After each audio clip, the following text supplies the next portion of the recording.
Hello. Hello, hello. How you doing? You okay? Good, good. How are you? Fantastic, fantastic. So it's a good look to have you here. Welcome to Offline Utmostt Review.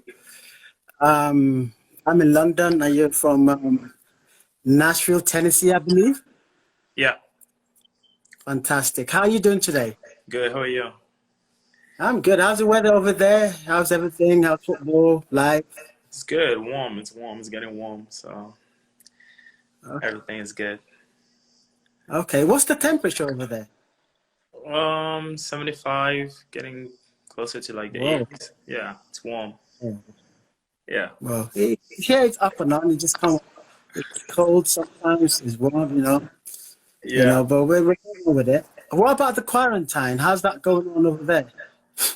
Oh man. I mean, it's been all right. Just, you have to stay inside, stay safe, and Okay. just yeah, just training from home. Yeah, reading books, watching videos, watching TV. Yeah. Wow. So how you guys how you keeping fit? Do you guys have a sort of program or like an individual thing? How's that happening? Yeah, so we actually have this. It's called a Whoop. It's called Whoop. It's a watch, and you have an app on your phone. So our athletic trainers, they track everything we do. So we have a workout plan for like forwards, midfielders, defenders, and obviously the midfielders have to do so much work. So we have like a workload to do, miles, kilometers to run, core and strength. So they track everything we're doing right now, so they can tell who's working and who's not working here. Yeah, Okay. yeah. Okay. Yeah, you guys have to keep working hard because I think the government, US government are planning to bring things back gradually, so it might be sooner than we think, you know? Who knows? Yeah, yeah, maybe, but the only problem we might have is in the US, for the league to reopen, all the states have to be okay to play. I mean, they're looking at different options. I mean, today the MLS just released a new statement pushing the league back to June 8th. So we're just waiting to see what platform they're gonna come up with in like training and how the games are gonna get played. Maybe little tournaments, maybe cut off some games. So we'll see. Okay. Fantastic. Fantastic. Okay, let's get on with the swing of things. First of all, could you tell us what your journey has been like? I mean, I know you've played for Cameroon. What age groups have you played with? And what's been your journey so far, football Um, wise? yeah, I mean, it's been 3 years now in the States. So played internationally back home under 17, under 20. Made some training with under 23 as well. So I mean, been in the state, played in the lower division USL for a couple of years, and then obviously made my way up to the MLS. So it's obviously a rookie season for me in the MLS, trying to learn and see how things are going in the MLS, obviously. No, trust me, you're going to shake them in the MLS. Trust me, I know what I'm talking about. I've seen your game and I've seen your movement. I think you're going to be a big smash there. You just have to like believe and just do your thing now. The way Yeah. you play, you know, I'm going to make a prediction. I don't see you play more than 2 years in the MLS before you come to Europe. I Yeah, hopefully, hopefully. just keep tabs on things and see how it goes. So, how was your evolvement from playing in Cameroon? How did you end up in in America in the USL? How did you end up there? I got scouted so scouts came from America and they scouted me from Cameroon. So yeah, so I made my way obviously in 2015, 16.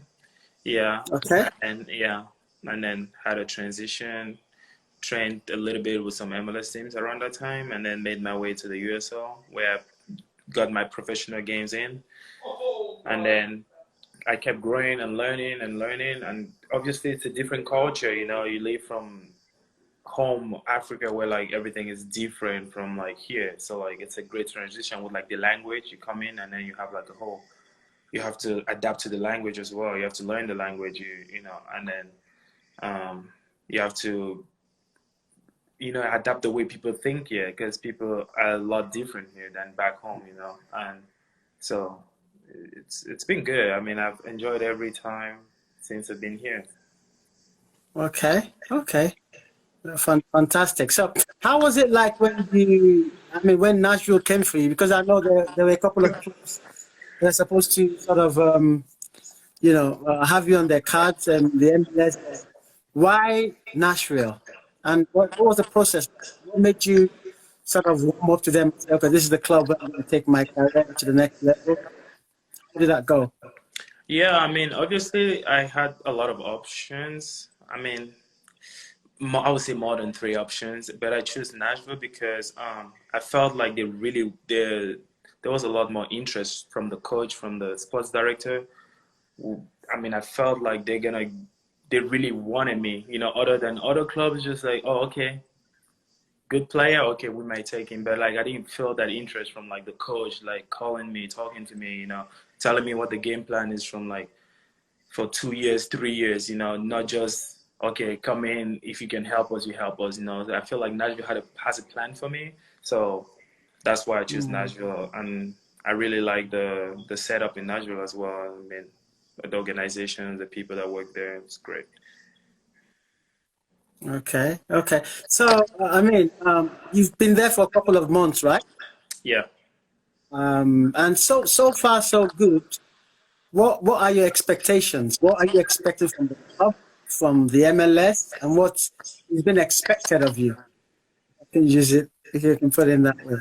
Um, I would say, I mean, I'm not expecting much from the club. I feel like I have to come. I've not proven anything in the MLS, so I have to come and show Mm, them what I can do. So, obviously, I'm a, I'm new to the league, so I have to be patient and like mm. keep working and learning from the older players. I'm lucky to be playing with like some guys that have been in the league for like over a decade. You have Dax McCarty, you have Godoy, I have great players, that I can learn from. So yeah, I mean, I just think like I just have to keep working and learning, and I feel like I'll have an opportunity to show what I can do. Okay, brilliant. So, what could you tell us? What's your favorite position on the pitch? You Cent- know. Central defensive midfielder. That's in number six. Okay. Yeah. Yeah. Are you able to play from the right side of midfield, from the left side, depending on the formation? What formation Yes. sort of suits you more? Yeah. I would say I like a formation where like I play with two offensive, like let's say 2-8 or maybe an 8 and a 10 in front of me, and then 1-6 like a 6 holding. And I also play right back sometimes, and then yeah, I mean Okay. sometimes I play 8 as well. So Okay. yeah, Fantastic. yeah. Okay. Okay. So you sort of because if you can explain to people that have joined us how the US league is sort of structured because it has its own uniqueness. What have you been able to find out about the MLS? Yeah, I mean the MLS is very, very different from other leagues. I feel like the format is different. In Europe, it's more of like the whoever ends the most points wins the league. But in MLS, it's not really that format. I mean, you get like a little prize for finishing first, but still, what matters is the MLS Cup. So you can top the league with this amount of points and still go to playoffs and get knocked out in the first stage. And some team that finished, yeah, that's some team that finished 6 or 8 wins the whole league. Well, in Europe is like Liverpool tops the whole thing with like 70 something points, 80 something points. They win the league. Like here, it doesn't. It's not like that. And there's no promotion and relegation, which is like I would not say it's a comfort zone for the teams where like there's no pressure. Obviously, there is pressure other than what people think. Like there's a lot of pressure in MLS as well, where like they have to win games. They want to make the playoffs. The playoff format is getting harder and harder. And making playoffs, the teams are getting better. They're getting more younger, stronger, faster players. The league is getting better year in, year out. So there's a lot of pressure making the playoffs, and the fans are are learning about the game, or a lot of the fans know about the game here now. So a team that wants to make the playoffs, I mean, for Nashville, I mean, we can get a bypass this year because they say we're new to the league, it's a new franchise. But as from next year, the following years, like there's gonna be a lot of pressure. Also, the new franchise entirely to the MLS. Yeah, so Nashville and Miami are new this year, I think. Going back Yeah. to the second. Yeah, okay. Yes. So the expectations for making the playoffs are not so high, but obviously our team is we we trying to compete our first year, obviously. So we're not just saying, oh, we can't make the playoffs. We're trying to compete. So they've done a lot of recruitment to Of bring in course. players. Yeah. We have a lot of experienced guys, a lot. So we'll see how that turns out if we end up playing. Yeah. Okay.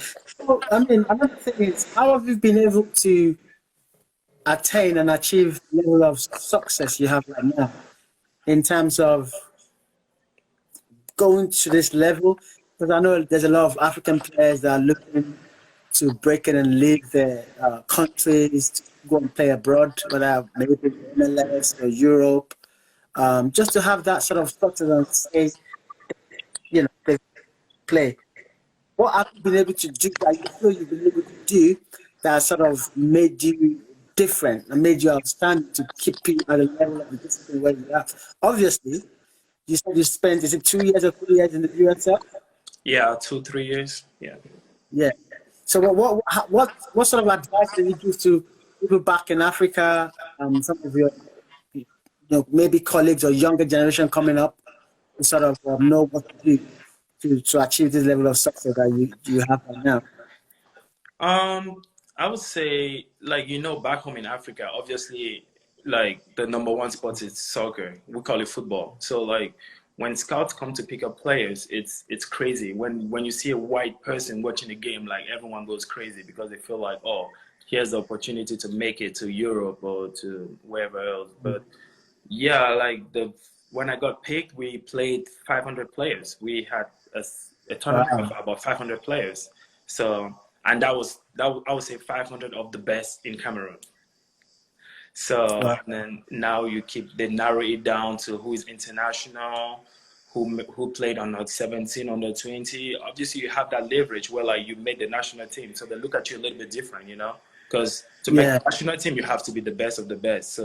So like, That's- yeah. So now that kind of helped a little bit, where, like, they focus more on some players than others, but still, you had about so many players that turned up for the tournament, and obviously, we ended up getting picked that day. Only 3 players got picked. So, 3 players. yeah, 3 players. Wow. Yeah, and we traveled all together for the years. Yeah. Okay. So the transition from Cameroon to the US, when you got to the US, what was the culture like? The food, the weather, and just different things. Were you in shock? Or was it just something you just went into? Like share some bits with us so that people can actually know what it entails. Because all these things are close to people. They just think, once you get abroad, everything becomes rosy. You can play football. You start dribbling people. That's the end of the world. No. So obviously, it's a culture shock because, like, once I first got to America, I would say the first 6 months, I was not able to eat anything. I think I had the first food I Six ever months. had. Yeah. So the first food I ever Wow. had was a sub, and it was something with, like, turkey or something, and I think I almost threw up. I didn't even know what that was. I was like, this tastes terrible. I'm used to having, like, like, actual food cooked every single day, and yeah. So I was living off, like, pretty much, like, eggs and bread for, like, 4 months till I learned how, and then some rice. Obviously, everyone eats rice, but, like, I was not able to find. Obviously, I had a little bit of a language barrier at that time because even when I said something, they would barely understand what I said, and I was scared to go to the store sometimes to just, you know, the accent was so thick, and I didn't know what I was getting. So like sometimes like obviously I was so confused what the pound was. Like I would see LBS and I don't know why they have it as pound here. Like the abbreviation of pound is like LBS, and I was like so confused in the store. But like America is like Mhm. different from the rest of the world. Like the system here is different. They use like I don't know if they use, what do they use here? Like we use kilometers and they use like the something else. It's so Yeah. different. Yeah, so yeah, I had to learn all of that and learn the culture, learn the food, learn how to order food from a restaurant. Because like you go to a restaurant, you don't know what you're ordering, and I will mess up my food all the time. I like, oh, Mm. I don't want this, I don't want this, and I will still get this. Like I will mess up my orders all the time. So Okay. yeah, I learned a lot, and now life is much easier for me. Yeah. What about the playing side of things, on the pitch? What do you think about the technicality and the, sort of style of play in the US compared to the one in Cameroon or Africa? What are the sort of differences, in that light? Yeah, the difference is, I would say, um, tactics. You know, in Cameroon, I think we're very behind on tactics. Don't get me Mm. wrong, you have some coaches there that do some great courses and they bring the tactics back home, but still, like the African player is just sometimes slow in grabbing on tactics, and understanding things quicker. Like the difference between the higher level and the lower level is people just get some things faster than others. The decision making, understanding the tactics, where to go, understanding your position, doing the little things right. That's just the difference. Like obviously back home, like I'm sure anyone back home is stronger than anyone here. Like we're just strong. Like it's just a fact. Mm. But that you don't need to be strong to play the game like that. Like now the game is all about using your head than being so strong all the time. So I feel like once we African players get the tactic thing and just do the little things right, obviously focus is another thing for us because like obviously Mm. we leave Africa and you leave that culture and you come here, you're like, oh wow, okay. Here am I in this place in New York, in California. Okay, I have to do this. I have to be on social media. I have to be this person that I'm not. And that's another problem we have as African players. Okay. I think you sort of touched on this question a little bit, but I just wanted to expand more. What about the discipline side of things? You know, uh, Yeah, that's what I'm saying. Like obviously, like I said, we live like a culture back home where like you played for nothing. We pretty much play for nothing, right? Back home. And you come yeah. here and let's say you're getting something, and people just feel like you just forget how quickly where you come from. Like, oh, okay, I have this, and you feel like this is what you have to do instead of like the right thing you're supposed to do with what you have and the discipline and look at where you're going to, because soccer you can be here today and the next day you like boom, like so quickly, it's crazy. And yeah, I feel like it's in any sport. Like if you're not disciplined and hardworking, you can go up if you're disciplined and hardworking, and you can go down as fast as possible. Yeah, it's crazy. That's just how it is. Absolutely, absolutely. So, it's a $1 million question. Okay, I know you're just starting off in the MLS. You're just getting the hang of things. What sort of, what leagues, what platform would you like to play on? What's the highest platform you like to play on? And if you can just expatiate on that for us. Like the highest league I want to play in. Yes. I would say Germany. I love I love German soccer. Yeah, and I also obviously love the Premier League as well. But I feel like German soccer is like my favorite with what I think I can offer, maybe. But it's Mhm. obviously a dream. So yeah. Yeah. I mean, I feel personally, I feel you can fit in the Premier League at some point, depending on how you develop and how, your career blossoms and the discipline and the ethics and you know, what you put in football, what you put in is what you get. You have somebody like Alfonso, who's gone to Bayern Munich, and a couple of other players there. So Nevertheless, it's getting stronger. I think that, and European clubs are actually looking. But personally, I feel that those two leagues, you thrive well in them. German Bundesliga and probably the Premiership. Who knows what the future brings on? But everything is impact. Yeah, yeah, obviously. Like we said earlier, the MLS, the structure, how things are there. How long do you think it will take for the because MLS is growing and it's growing really, really rapidly. But what are your sort of from your understanding and from your point of view, how do you think it's going to develop in the next 3 to 5 years? What do you think will, you know, you'll be rated among the leagues in the world? Oh man, like MLS is, I personally think it's just my opinion. I think in the next 5 years, MLS is gonna be huge. Like the infrastructures they have here, I feel like some teams in Europe don't even have that. Like, I mean, it's crazy. Like they're building new stadiums, nice training grounds. They're putting a lot of money into like infrastructure and a lot of money into youth development and youth academies.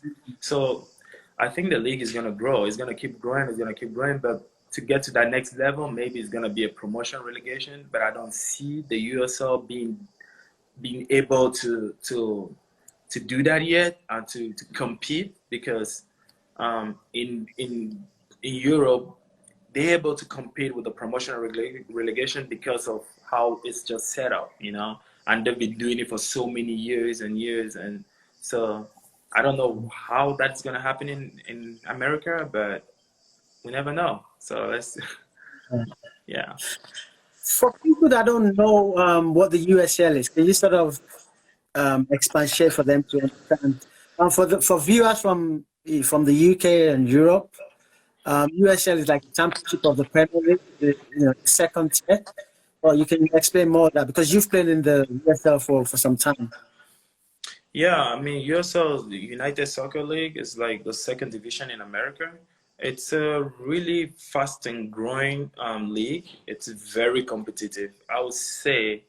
Just from, I would say it's a very physical and competitive league, especially for young players, for development, to learn to like take your game to the next level. It's a great league because you're gonna play so many games. You're gonna be competitive. Um, you can easily get 34 games as a professional in the USL. You know, 34. 34. Yeah, I Wow. finished the season like in my 2018 played 34 games. Yes. How many teams are there? Sorry, how many teams are in the USL? I don't know. So right now, because they keep adding teams, almost every year you have a new team, and you have some teams that leave, but you have some new teams. So I would say the USL right now in every conference probably have about maybe 18 to 16 teams. Yeah, Okay. and yeah, so that's a lot of teams, and then you have cup games they play. They have so many games in the USL, and I actually love the USL. It was a very competitive league. I feel like I learned a lot from that league. And obviously you have like MLS teams that have USL teams that you play against guys from the MLS as well sometimes. So Okay. Okay. yeah. Do you have players that are from Cameroon or from Africa as well that you kind of made friendship with, or players that you know from back home in Africa and Cameroon that you're now, playing in they are playing in Yeah. USL? Yeah. Yeah, I mean, I know a lot of Cameroonians here. You have Olivier Mbaizo plays for Philadelphia Union. You have Nuhun Tolo plays for Seattle. You have a couple of guys. You have guys around the league.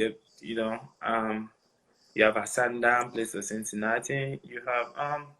So we have a lot of Cameroonians that have been here in the league and they've been working. And you have Oyongo Bitolo that used to play here. All those guys, it's possible the MLS is a really good league for Africans, but obviously to make the national team from MLS, it's a little bit tough. So like that's why everyone wants to go to Europe. But Okay. yeah. So, but I feel like it's a league now you can play, and then later you can still move to Europe as well. You know, it's a great league. Yeah, absolutely. You know Fabrice Facobo? Fabrice, you know Fabrice? Fabrice, Yeah, what's Fabrice his used to last name? play, I think he used to play in Porto. He's now in the USA, I think. Oh Yeah, no, yeah, okay. no. He was in Portugal. He was in Portugal, and I know he's moved to somewhere in the USA right now. So maybe you don't know him. Maybe, yeah, maybe you don't. Okay. So this is a key question. You know, we touched on a little bit, but I just want to sort of give in-depth advice to the younger generations coming from Africa in terms of what you think or what you know how they can thrive.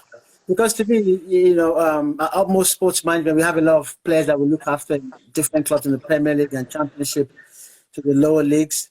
And for me, I always say to all the young ones that we look after that talent is not enough. You have to grind, you have to have a good attitude. But you're a professional footballer, you probably have one or two things to say, you know, the viewers watching and the younger generations coming up. Yeah, I mean, you know, one thing with you know with African players is we feel like sometimes we feel like coming from Africa and we feel like we're the best, and we just feel like when you come here things will just go your way, you know, and you're gonna play, you're gonna be this thing, this big thing that you think in your head. Things don't work out like that in life, you know. It's you're gonna go. I mean, obviously, I feel like the advice I can give to young players is if they ever make it out of Africa, it's not gonna be easy the first years, the first 6 months. It's gonna be hell. You know, you're gonna fail. You're gonna fail again. You're gonna fail. But the thing is Mhm. the attitude. It's like, are you gonna get up? Are you gonna put on your cleats? Are you gonna show up? Are you gonna train harder? You know, are you gonna? Yeah, because you're not gonna be selected. There are times where you're gonna train well and you're not gonna be selected. That's just a fact. Mm. You know, because you have to earn the trust of the coach. They have to trust you. You have to show your teammates that they can trust you. You have to be better than, you have to be 2 times better than whoever is playing your position to, you know, to get a chance. That's just how it is. So I feel like the advice I have to give them is right now it might be harsh, but I just have to let them know they're gonna fail. They're gonna miss out on, they're gonna be disappointed, you know, but you have to go back and just keep learning, learn attitude, learn positive all the time. Just train, because talent is not enough. Like you have to, obviously, you can be talented, but if you outwork someone, you're gonna make it. So Absolutely. yeah, Absolutely. Oh, good yeah. one. Good one with that. Do you go back home to, since you've been in the States, have you been back home to Cameroon, and when you go back, what sort of things do you do? Are you in touch with your maybe your former clubs, or are you looking to give back in the near future?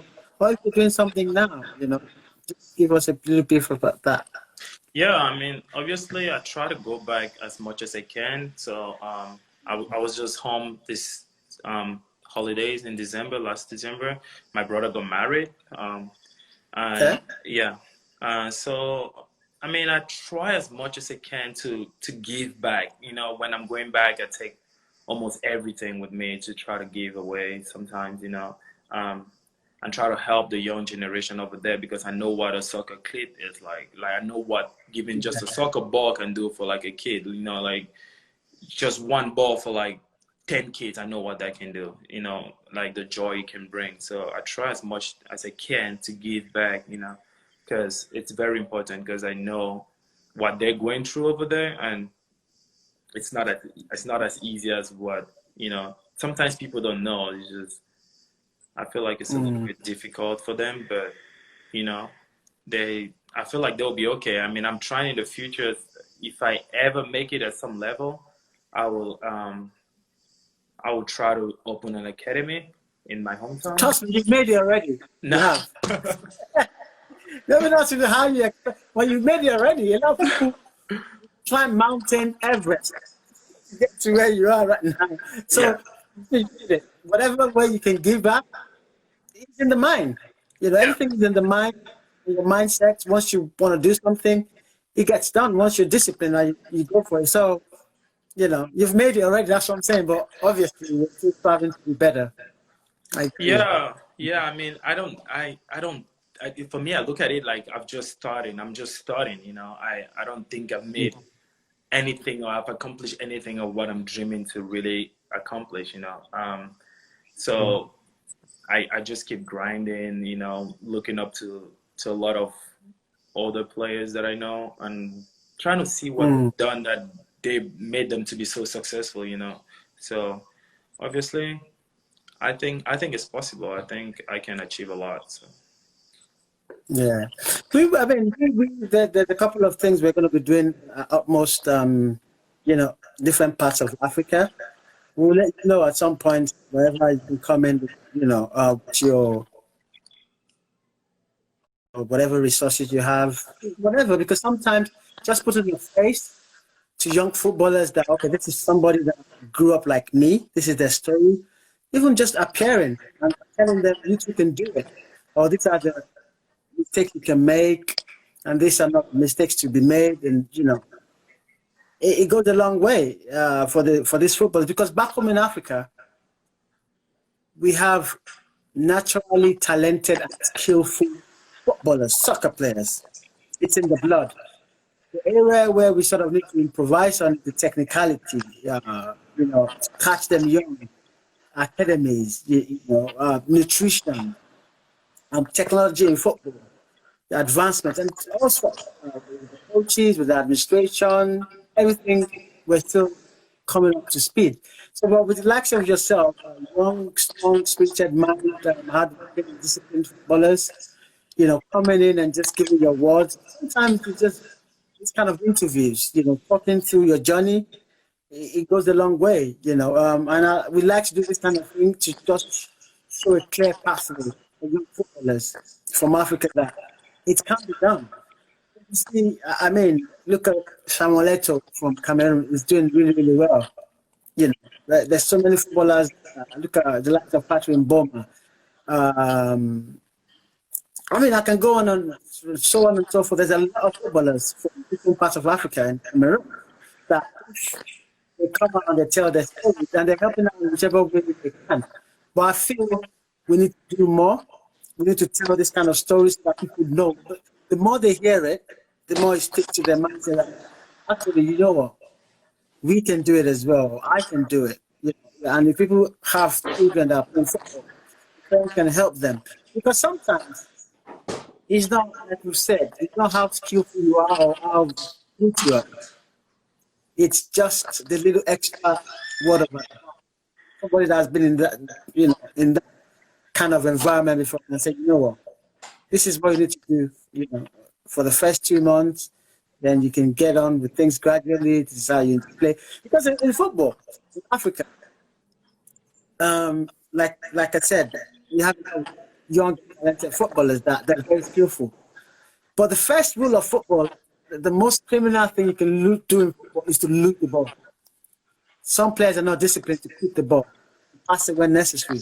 They want to dribble, they want to show goal, they want to do different things. So with people like yourself coming up and telling, how things are done, whether it be in Europe or in America, it really, really goes a long way. So I think we're going to wrap up the show right now, but I just have a couple of things more to ask you. You're just starting off. In terms of education, what can be your advice for the young generations and for your fellow Africans, fellow footballers? To me, education is the most important thing, is key. Education doesn't only mean going to school and studying, it means learning from your environment. So, how do you handle your business? Because we've heard of footballers that they're multimillionaires, and after they retire, everything goes down the drain. I'll give you statistics. In the UK, arguably the best league in the world, when footballers retire, within 5 years, over 25% of them go broke. So how are you planning to manage your resources? Because football is not only playing, you have to manage your assets, you have your career, everything has to be very, very detailed. And for me, I said to the people that will look after, that you have to keep yourself grounded with the people that they're just not yes men to you or yes people, people that can help you. What's your strategy? How do you intend to stay, on ground and look for your career and manage your resources? Yeah, so obviously, like, we have a lot of resources here as well that the league provides for us, like, going back to school.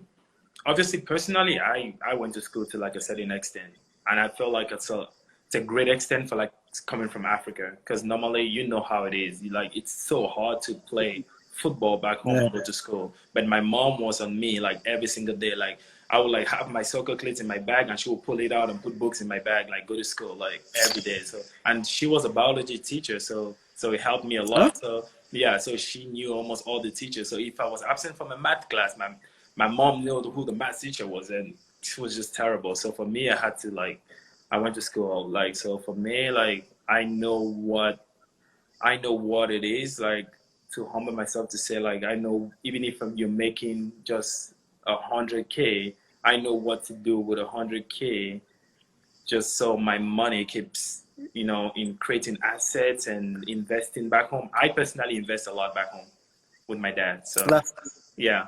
that's, Um, so I just, especially trying to, I'm thinking of doing business management as well. mm. Yeah, some courses. But I'll see if I really need it. But but I think I think I have a project and I have a plan, and I feel like my Okay. money goes to like good, like, I invest in Good good course. assets, good courses. So I think it's gonna be okay. Yeah. Fantastic. So if you were a footballer, what would you have liked to be, or what would you have been? What sort of career path would you have gone for?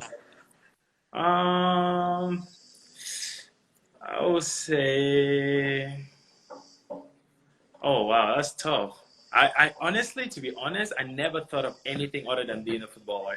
If you went for it, you're one of the Yeah, lucky ones. yeah. So even in school, when everyone was gonna be like, "I'm gonna be a banker, I'm gonna be a doctor," like, I was always like, I gotta play football. I gotta play You're football. lucky with your Yeah, parents. They yeah, support you. yeah. So 'Cause, yeah. yeah, Okay. so that was my mindset. So for me, like, I don't know. So like, I would not be happy doing anything else than playing, football.